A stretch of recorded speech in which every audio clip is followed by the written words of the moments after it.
नमस्कार साथियों, मैं हूं आपका दोस्त भानु भार्गव। आप देख रहे हैं जीके विद भानु चैनल। साथियों, मध्य प्रदेश पदोन्नति में लंबे समय से जहां रोक लगी है, उसकी सुनवाई होने जा रही है। तुलनात्मक चार्ट सरकार को पेश करना है। तुलनात्मक चार्ट में 20 बिंदुओं पर आधारित है।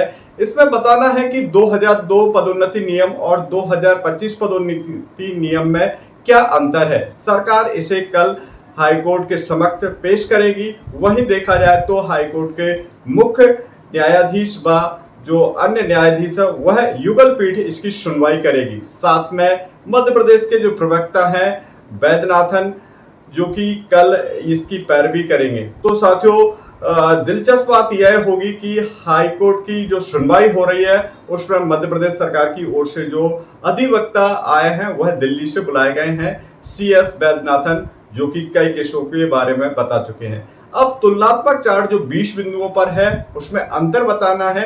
यदि अंतर बताने में सरकार सफल रहती है तो आगे पदोन्नति की राय खुलेगी, जो कि कल मध्य प्रदेश के समस्त कर्मचारियों के एक सुनहरे भविष्य के लिए अहम दिन है। अब देखते हैं, आप भी इसमें तुलना कर सकते हैं कि रियल में इसमें तुलना बता पाई है मध्य प्रदेश सरकार या ना नहीं। तो साथियों, देखते हैं 20 बिंदुओं को स्क्रीन पर। जानते हैं उस तुलनात्मक चार्ट के लिए जिसे हाईकोर्ट में प्रस्तुत कर रही है सरकार। जैसे कि यह 20 बिंदुओं पर आधारित है। मुख्य अंतर इसमें शामिल हैं।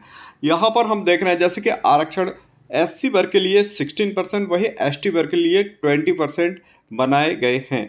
तो जिसे समानुपातिक व्यवस्था के अंतर्गत व्यवस्था की गई है। वहीं पर अधिसूचित पदों पर प्रमोशन जॉन वाइज विचार बनाम मेरिट क्यू सिक्योरिटी मिश्रण है। वहीं पर क्लास 4 कर्मचारियों में फिटनेस बजाय सूटेबिलिटी को ध्यान में रखा गया है। अगला अंतर डिपार्टमेंटल प्रमोशन कमेटी DPC की बैठक जहां वार्षिक होती थी, वहीं पर अब अगला अंतर इन्होंने किया है एडवांस DPC वर्ष पूर्व चयनित सूची बनाना। तो अगले वर्ष की DPC की बैठक एडवांस में करना और सूची के आधार पर यह तय करना। तो अगला यह अंतर है। नेक्स्ट देखते हैं सीमा समय यानी क्वालिटी सर्विस है, वही पूर्व नियम के अनुसार बनाम मार्क बेस्ड मापदंड सहित। तो ये अंतर है। ऐसे ही 20 अंतर बताना है सरकार के लिए।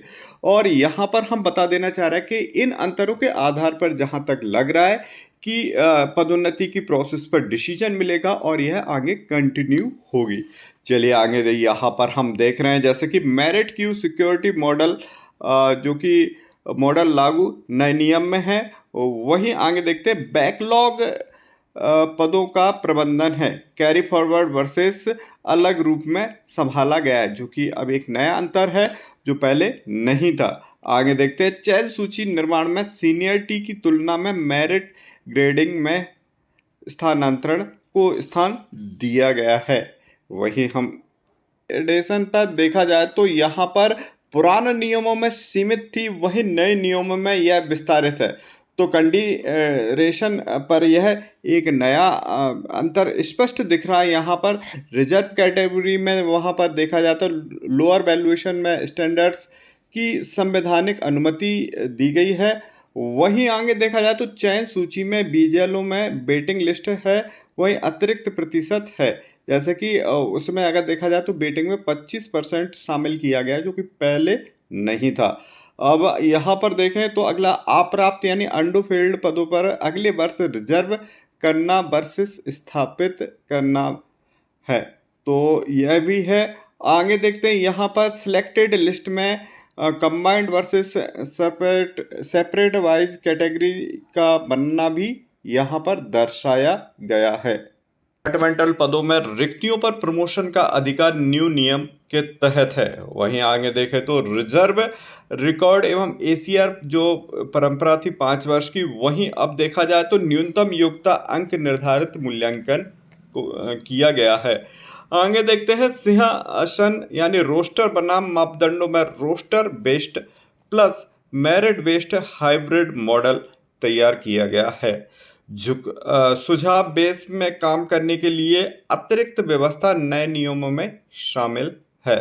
नेक्स्ट देखते हैं वित्तीय प्रभाव टाइम बॉन्ड पे स्केल में न्यूनतम अवसर नए नियम में शामिल किया गया है। वहीं देखते हैं SC ST तथा अग्रणी वर्ग के हितों की सुरक्षा, नए नियमों में विशेष प्रभुत्व दिया गया है। वहीं कोर्ट के निर्देश के अनुपालन हेतु तुलनात्मक निरूपण प्रदान करना, वो भी 4 विषयों पर किया गया है। तो साथियों, ये थे 20 बिंदु प्रमुख, इन पर एक नया चार्ट बनाया गया है, तुलनात्मक अध्ययन बताना है और कल इस पर बड़ा फैसला होने वाला है। साथियों, आपने जैसे कि यहाँ पर 20 तुलनात्मक बिंदु देखे हैं जिनमें सरकार को अंतर बताना है और अंतर बताएगी। यही अंतर बताना है कि क्या अंतर है इन पदोन्नति नियम नए और पुराने में। यदि यह नियम सरकार जो हाई कोर्ट है उसे सही लगे तो आगे पदोन्नति कंटिन्यू होगी और हमारे मध्य प्रदेश के करीब 4.5 लाख कर्मचारी जो इंतजार कर रहे हैं उनका इंतजार खत्म होगा और पदोन्नति मिलेगी।